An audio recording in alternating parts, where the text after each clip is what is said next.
Bonjour, bonsoir, bonne nuit, je ne sais pas, bienvenue dans le troisième numéro de Partage d'idées politiques. Il s'agit en fait de la cinquième vidéo puisque le deuxième numéro a eu un préambule et un bis, tout ça est un peu poussif. Certains me reprochent un manque de concision, un manque de percussion, je vais chercher à m'améliorer.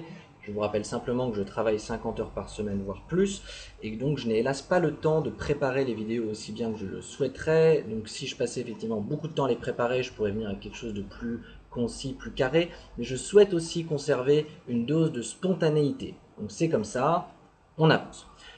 Mon idée aujourd'hui, c'est de vous dire voilà où je veux aller, et je le sais. Maintenant, je souhaite créer un mouvement. Voilà, un mouvement politique.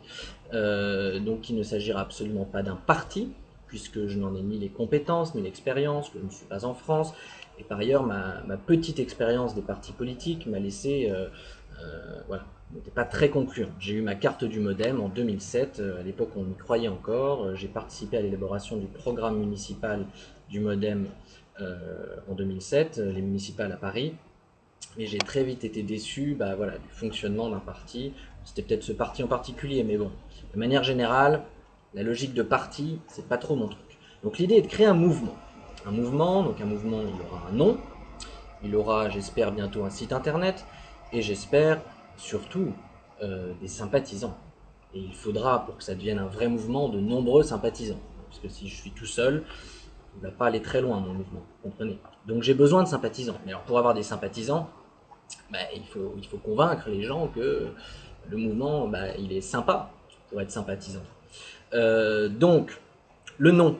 Le nom, il n'est pas encore trouvé. Spontanément, la première chose qui m'est venue à l'idée, c'était Nouvelle-France. J'avais pas mal d'idées, parce qu'après j'imaginais des agents Nouvelle-France, vous voyez, qui se baladent dans les rues, qui vont proposer des choses, etc.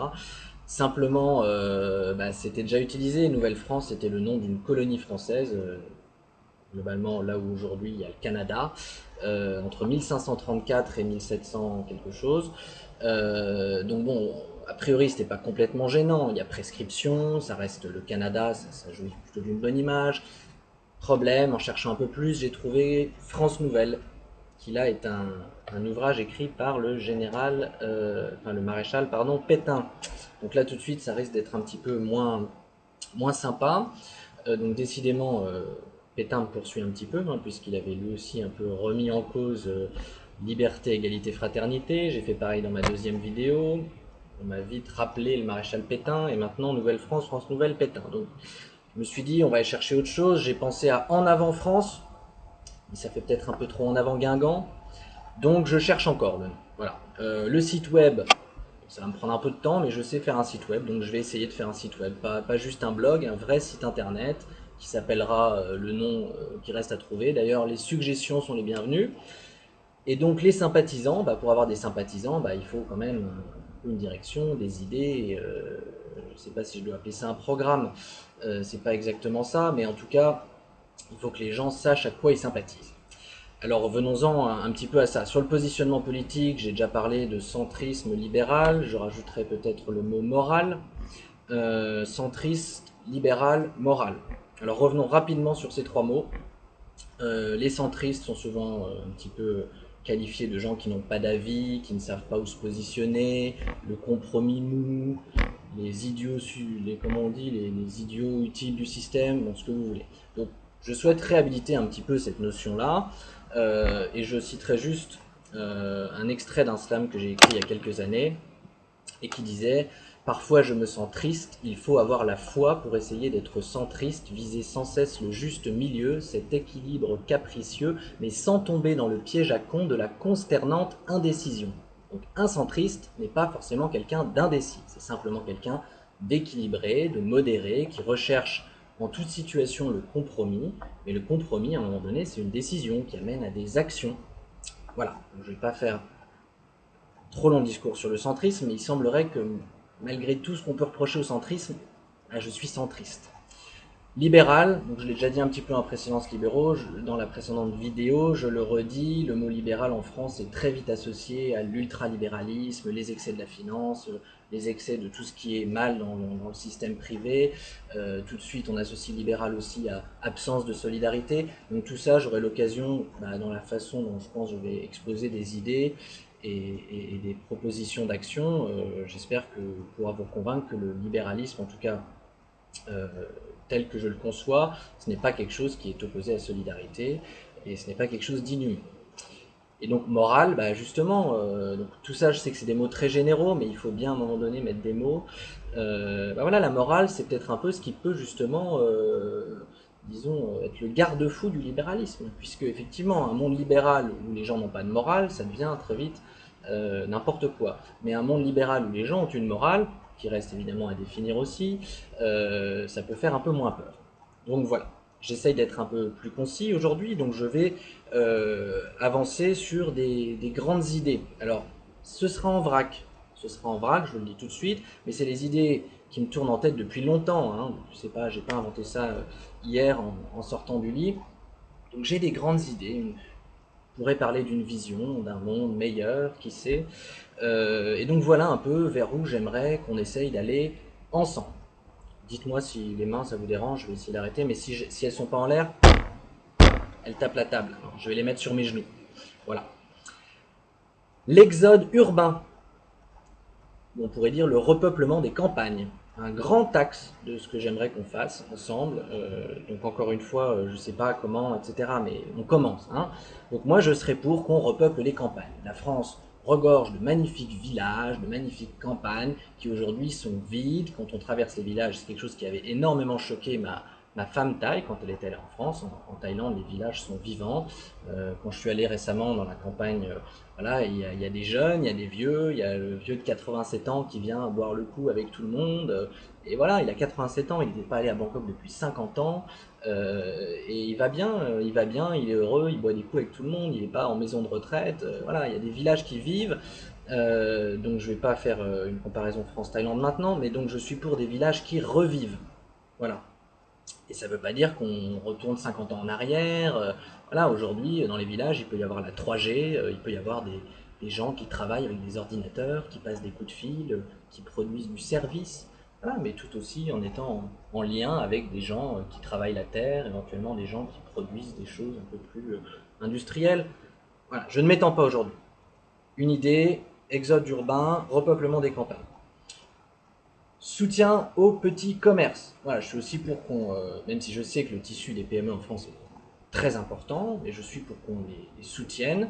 Et alors les soutenir comment? Et là j'en profite pour vite glisser un peu comment j'imagine un peu le rôle de l'État.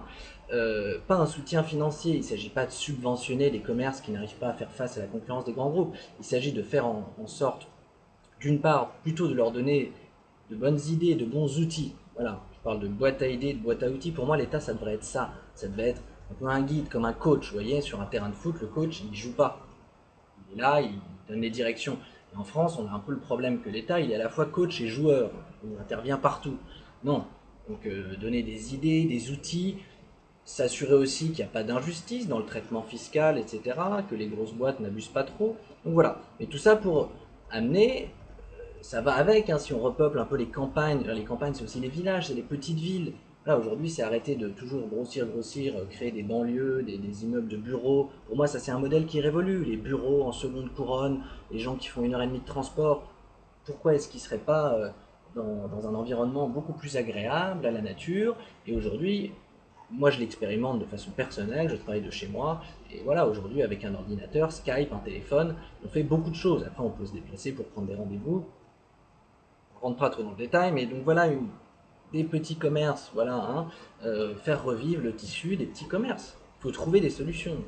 Hein, et ça faisait partie des choses auxquelles j'avais réfléchi justement en campagne, quand je faisais le programme municipal, quand je participais au programme municipal à Paris. Et c'est vrai que c'est très difficile, hein, les niveaux de loyer, mais ça c'est dans le centre de Paris, c'est très difficile. Mais justement, si on s'éloignait un peu, si on prenait de l'air, un petit peu, si on retournait dans ces villages qui sont vides, où il y a des bâtiments vides qui n'attendent qu'à être remplis, qui n'attendent qu'à revivre, ça coûterait pas très cher. Donc voilà, retournons dans les campagnes, créons des petits commerces, revalorisation des métiers manuels. Et oui, je suis pour qu'on valorise. Donc valoriser, c'est autant, je dirais, socialement que financièrement, hein, les métiers de l'artisanat. Voilà, les plombiers, les bouchers, les jardiniers, les éboueurs, il en faut, n'est-ce pas? à moins qu'on veuille aller vers une société de robots. Et tout le débat est là. Aujourd'hui, tout le monde veut faire un bac+5, tout le monde veut avoir un master de ceci, de cela, mais personne ne veut faire les métiers manuels, pour dire ce qui est, hein, pour pas dire les métiers de merde. On aurait tendance à dire ça aujourd'hui en France. Non, les métiers manuels. En Thaïlande, il y a beaucoup de gens qui font des métiers manuels et qui sont pas malheureux. Donc, sans aller dans un monde meilleur des mondes, pour ceux qui ont lu le bouquin, où tout serait défini dès le départ, ceux qui feront, voilà, ceux qui sont nés pour être jardiniers et qui feront jamais d'études. Non, alors je veux pas trop m'éparpiller aujourd'hui, mais revalorisation des métiers manuels, voilà, c'est important, il faut le faire, à moins qu'on veuille une société de robots, parce qu'effectivement, si on a tous des bac+5, on travaille tous dans des bureaux, bah, les tâches manuelles seront faites par des robots. Est-ce que c'est ce qu'on veut? Ou alors on est comme aujourd'hui dans une situation où celui qui a un master de sociologie, d'histoire, de géographie, voilà, des masters de choses assez théoriques, qui n'ont pas vraiment d'application concrète, puisqu'on ne peut pas avoir des milliers de profs de sociologie et de philosophie, parce qu'à un moment donné, ça c'est très français, réfléchir c'est sympa, mais à un moment donné, ça ne fait pas vivre.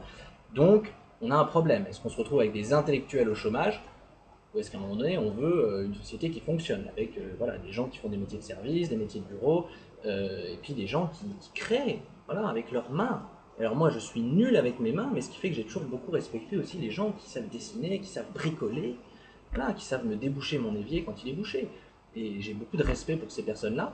Et je suis le premier à penser qu'il n'y a pas vraiment de raison qu'un chef de produit marketing qui passe sa vie à faire des étiquettes de yaourt ou à travailler avec des agences de communication pour faire la prochaine étiquette de yaourt, pourquoi lui il a un bon salaire ou un meilleur salaire que le jardinier? C'est une vraie question.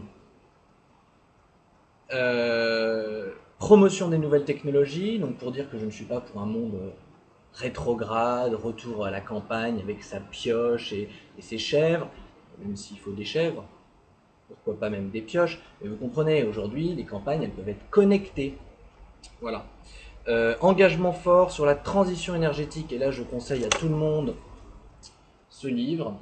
Bon, vous voyez peut-être pas trop bien la couverture, mais bon, ça s'appelle La troisième révolution industrielle. Très intéressant, j'ai tout juste commencé, donc je ne peux pas vraiment encore donner d'avis, mais il y a justement cette idée de production d'énergie décentralisée en réseau. L'idée, pour résumer, ce serait que en 30 ans, 50 ans, on espère, tous les bâtiments pourraient être des petites centrales de production d'énergie, et qu'après, donc chacun produit son énergie avec en gros des panneaux solaires sur son toit.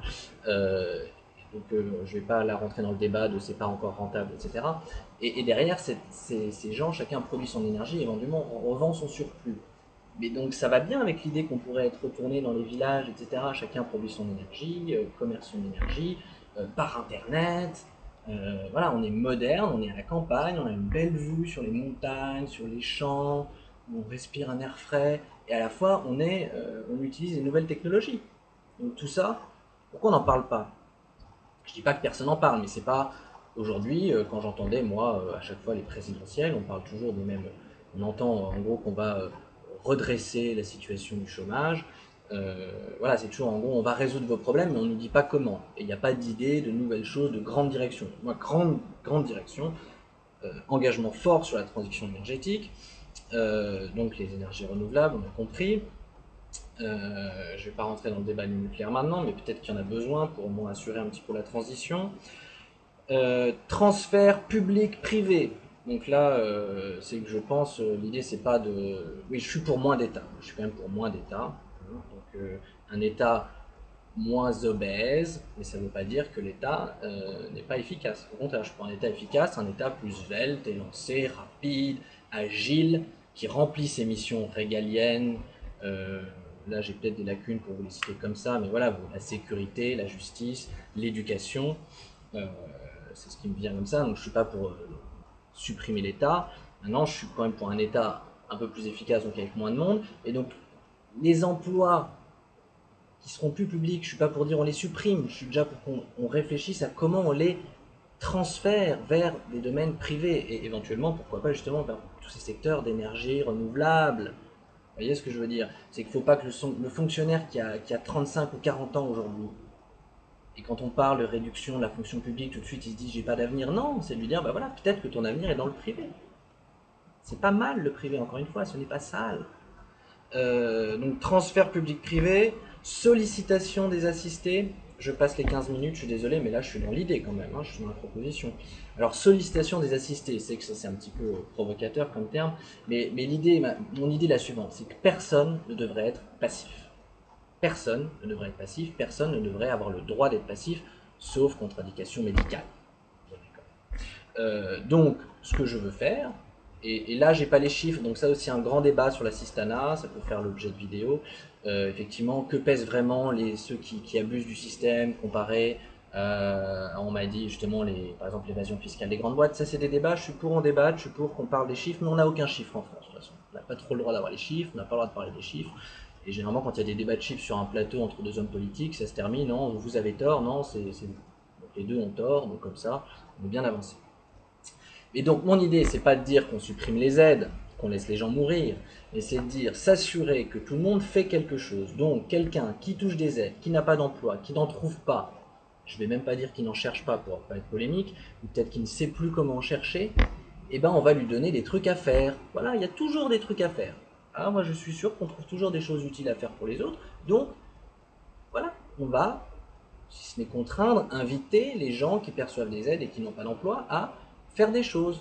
Enfin, on ne va pas parler de travaux d'intérêt généraux, c'est encore très, très connoté, et on s'imagine à balayer le trottoir avec un truc wanted sur la tête. Non, mais voyez ce que je veux dire, on va réfléchir, il y a des choses à faire, il y a des entreprises qui ont des besoins, voilà, comme on prend des stagiaires, voilà, on va leur faire des stages, on va leur faire quelque chose. Et je termine. Alors, c'était très vrac et il y en aura plein d'autres, mais c'est pour vous donner quand même un peu une idée, vous montrer qu'il y a quelque chose, que je suis pas juste là à dire faire des vidéos dans le vent. J'ai quand même, il y a des années de réflexion derrière tout ça. Réconciliation nationale, voilà, donc parlons d'identité nationale, ça c'est sur ce thème-là, sur ce thème que j'ai regardé une vidéo très intéressante que m'a envoyé mon cousin Grégoire, même si j'ai pas tout compris. Mais donc on parlerait entre 3 et 10 millions de musulmans en France aujourd'hui. Donc c'est là qu'on bouchette, ce qui montre aussi qu'on n'a pas les chiffres, qu'on n'a pas le droit d'en parler. Et donc c'est quand même un sujet dans une société qui, depuis des siècles et des siècles, est catholique. C'est vrai qu'en très peu de temps, on a eu un arrivage important de personnes de confession musulmane. C'est quand même un grand débat aujourd'hui dans le pays. Ça crée pour certains des craintes, une incompréhension, parfois même un rejet.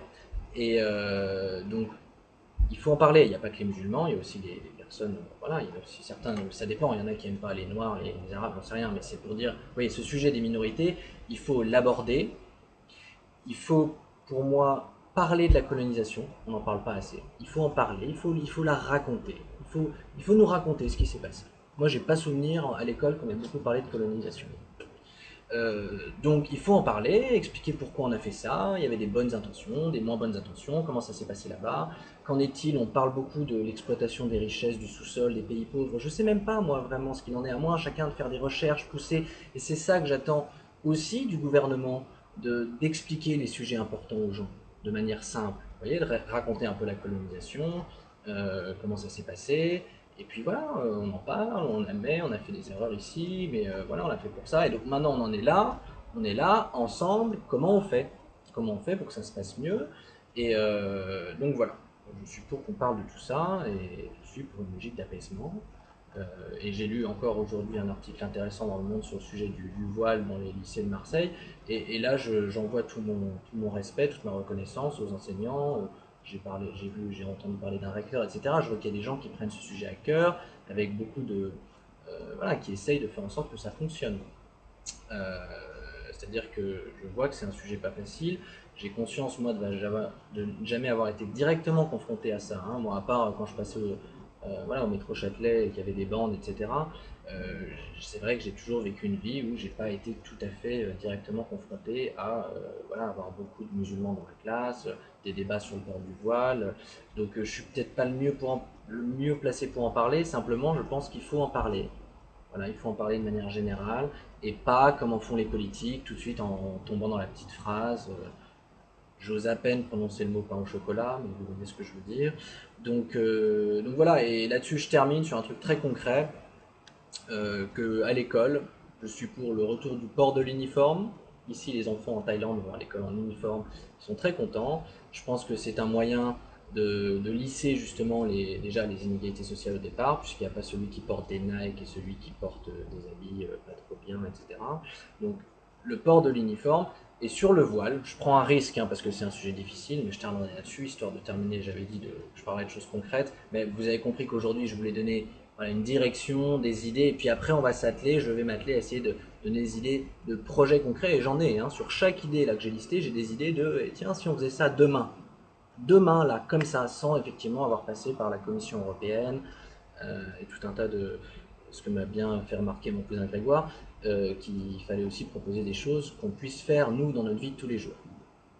Pas facile, je l'avoue quand même, hein, puisque aujourd'hui en France, on n'a plus le droit de faire grand-chose non plus sans avoir tout de suite à faire une réglementation quelconque qui est assez contraignante. C'est un autre problème.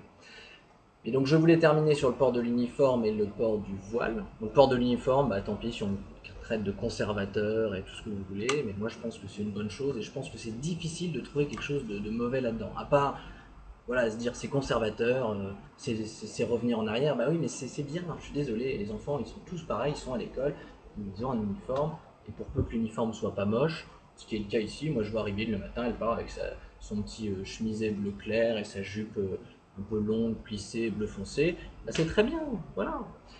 Et le port du voile, eh ben je suis pour. Voilà. Je suis pour qu'on laisse les femmes musulmanes porter leur voile à l'école. Et il y a encore 2 semaines, j'étais contre. Eh bien, j'ai changé d'avis quand j'en ai parlé à Mimi, tout simplement. Je lui ai dit, mais au fait, comment c'est ici en Thaïlande? Et elle, mais on ne laisse pas porter de voile, ça lui paraissait tout à fait inconcevable. Elle me disait, mais pourquoi elle ne porterait pas le voile? Mais regardez, ici, elle me disait, nous les Thaïs, on est good heart, hein, on est grand cœur, que les gens fassent comme ils veulent. Et effectivement, avant qu'il y ait tous ces débats en France, j'explose le temps, là, 20 minutes, maman va pas être contente, c'est maman pour tout vous dire, qui arrête pas de me dire de faire plus court, plus concis. Mais je suis bavard, c'est comme ça. Là, j'entame quelque chose de grand, laissez-moi le temps de dire ce que j'ai à dire. Voilà, vous pouvez la regarder en plusieurs fois la vidéo aussi, hein. Mais donc, sur ce sujet du voile, eh bien, effectivement, avant qu'on en parle beaucoup en France, moi j'ai jamais été choqué. Moi, quand je prenais le métro et qu'il y avait un voile à côté de moi, voire même la burqa, c'est ça comme on dit, intégrale, mais je sais pas, moi j'ai jamais eu peur, je me suis jamais senti agressé, je sais pas, moi je vis ma vie, vous voyez, alors c'est peut-être que je suis un gros égoïste, mais ça a peut-être des bons côtés parfois, égoïste responsable, donc je dirais un peu, parfois je me qualifie d'égoïste, on dit inoffensif, voilà, je fais mal à personne, je fais mon truc du mieux que je peux, si tout le monde faisait comme ça, moi que la nana à côté de moi dans le métro ou à côté de moi dans la classe, elle a un voile sur la tête, qu'est-ce que j'en ai à faire? Je veux dire, elle est née dans une famille, on lui dit que c'est comme ça, dans une culture où depuis les millénaires on leur dit que c'est comme ça. Pour elle, l'enlever à l'école, c'est presque comme si moi on me demandait d'y aller à poil peut-être. Je sais pas, il faut se mettre à la place de ces gens-là. Et qu'est-ce que ça peut nous faire si derrière ils respectent notre culture, qu'ils viennent pas m'insulter ou m'emmerder ou me faire des problèmes. Moi, qu'elle porte son voile, rien à faire. Donc surtout en plus si on porte l'uniforme, vous voyez, ils sont tous pareils. Bon, il y en a qui ont un voile sur la tête, il y en a une casquette, l'autre il a sa kippa, très bien. Et l'autre il porte sa croix. Moi ça m'est égal. Après l'école, elle est laïque, gratuite, républicaine, c'est ça. J'ai oublié quelque chose. Hein. Laïque, gratuite, obligatoire. Pardon. Donc l'école va pas vous dire d'être comme ci, d'être comme ça. Elle va pas vous demander de croire en Dieu ou de croire en Allah. Donc l'école, elle est laïque. Mais les gens qui vont à l'école, ils sont pas laïques. Ou ils le sont, très bien. Il y en a qui sont laïques, il y en a qui le sont pas. Mais on peut pas demander. Moi, je pense qu'on peut pas demander aux gens de plus être ce qu'ils sont le temps de l'école. Ils sont ce qu'ils sont. Voilà. Donc je suis pour le retour du port de l'uniforme à l'école. Et je suis pour laisser les musulmanes porter leur voile. Voilà. Donc c'était un peu long sur ce dernier point, je suis désolé. Voilà, il y a pas mal d'idées sur la table. Donc voilà, je vous souhaite une bonne journée, une bonne soirée ou une bonne nuit, je ne sais pas. Et à la prochaine. Je suis un peu nul sur les conclusions, non? Je pourrais faire comme Giscard d'Estaing. Au revoir.